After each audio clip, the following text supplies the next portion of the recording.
আসসালামু আলাইকুম। পৃথিবীতে বিভিন্ন সময় বিভিন্ন ঘটনার প্রেক্ষিতে বিভিন্ন ধর্ম চলে আসছে। এই ধর্মগুলো পৃথিবীতে প্রচার হয়েছে নবী রাসূলগণের মাধ্যমে বা বিভিন্ন অলি আউলিয়ার মাধ্যমে। মোট কথা হচ্ছে আল্লাহর সিলেক্ট করা কিছু লোকের মাধ্যমে এই ধর্মগুলো পৃথিবীতে প্রচারিত হয়। তো অনেক লোক আছেন যারা ধর্ম মানেন। আবার অনেক লোক আছেন যারা ধর্ম মানেন না। এর বাইরে আরেকটা শ্রেণী আছে যারা ধর্ম মানেন না তো মানেন না, ধর্মকে অস্বীকার তো করেনই, তারা আল্লাহকেই অস্বীকার করেন। এখন ধর্ম মানে না এমন ব্যক্তি মানেই যে আল্লাহকে মানে না এমন কিন্তু নয়। অনেক লোক আছেন যারা আল্লাহকে মানেন, ধর্মকেও স্বীকার করেন কিন্তু অস্বীকার করেন না। আর এক শ্রেণী আছে যারা আল্লাহকে এবং এই যে ধর্ম যেগুলো আছে এ সবগুলোকে অস্তিত্বহীন মনে করেন, তাদেরকে আমরা বলি নাস্তিক। তো নাস্তিক কেন সৃষ্টি হয় বা কিভাবে তারা নাস্তিক হয়ে যায়? জন্ম থেকেই তো আর কেউ নাস্তিক হয়ে যায় না। এর অনেক বৈজ্ঞানিক ব্যাখ্যা আছে, দার্শনিক বা এর দর্শন শাস্ত্রের ব্যাখ্যা আছে। এখন বৈজ্ঞানিকভাবে যে তথ্য উপাত্ত আমরা পাই যে নাস্তিক কেন হয়, তার মধ্যে অন্যতম কারণ হচ্ছে ডিপ্রেশন বা হতাশা। যখনই মানুষ ডিপ্রেশন বা হতাশায় ভোগেন, দেখা যাচ্ছে যে এক ব্যক্তি ধর্মকে মানেন, ধর্মীয় কাজকর্ম করেন, কিন্তু কোনো না কোনো একটা কারণে সে ডিপ্রেশনে চলে যায়। ডিপ্রেশনে চলে যাওয়ার পরে অনেক লোক আরও বেশি করে ধার্মিক হয়ে যান। আবার কিছু লোক আছেন যারা এই ডিপ্রেশন থেকে আল্লাহর প্রতি হয়তো অভিমান করেন বা তারা ভাবেন যে আমার কেন এত সমস্যা।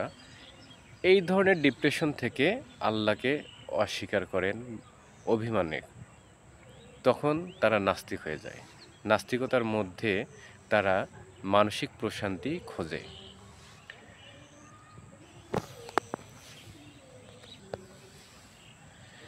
এর এরপরে বিজ্ঞান আরও অনেকগুলো কারণ বলছেন। সে কারণগুলো হচ্ছে ধর্মীয় শিক্ষার অভাব, বা অনেক ফ্যামিলি আছেন যেখানে ধর্মীয় অনুশাসনটা কঠোরভাবে মানা হয় না বা আপনার খুব হালকা করে দেখা হয়। সেই ফ্যামিলির সন্তানরা সাধারণত নাস্তিক হন, বা সেই ধরনের ফ্যামিলির সবাই যে নাস্তিক হয় তা নয়। অনেক সন্তানই এই ধরনের ফ্যামিলি থেকে উঠে এসে পরবর্তীতে নাস্তিক হয়ে যায়। এরপরে আরেকটা কারণ হচ্ছে ধর্মীয় শিক্ষার অভাব। যদি কেউ সঠিকভাবে ধর্মীয় শিক্ষা না পেয়ে থাকে, তারা অনেক সময় নাস্তিক হয়ে যায়। এর পরবর্তীতে আসে সামাজিক অন্যায়, অবিচার। আমাদের সমাজে বা পৃথিবীতেই যদি আপনি দৃষ্টিপাত দেন তাহলে দেখতে পাবেন যে সারা পৃথিবী জুড়েই অন্যায়, অবিচার এগুলো আছেই।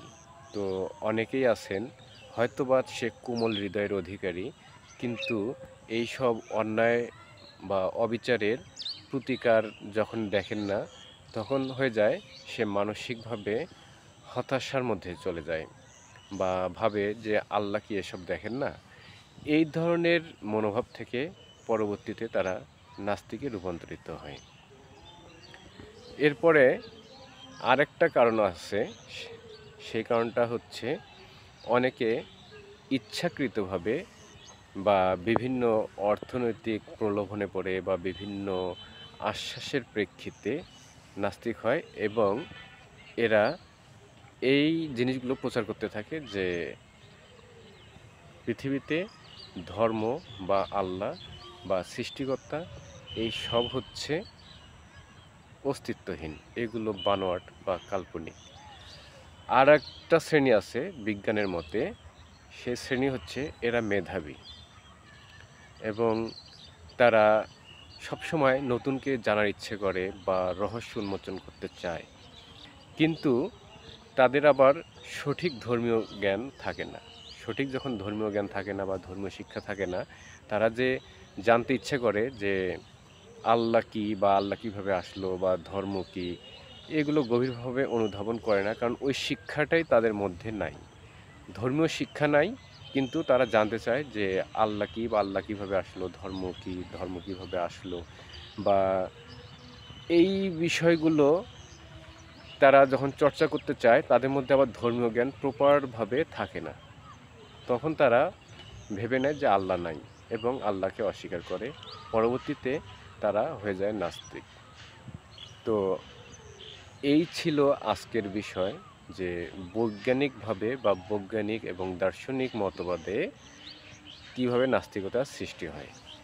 তো যদি আপনাদের ভালো লাগে তাহলে কমেন্ট করে জানাবেন, এবং আজকের ভিডিওটা এ পর্যন্তই। আসসালামু আলাইকুম।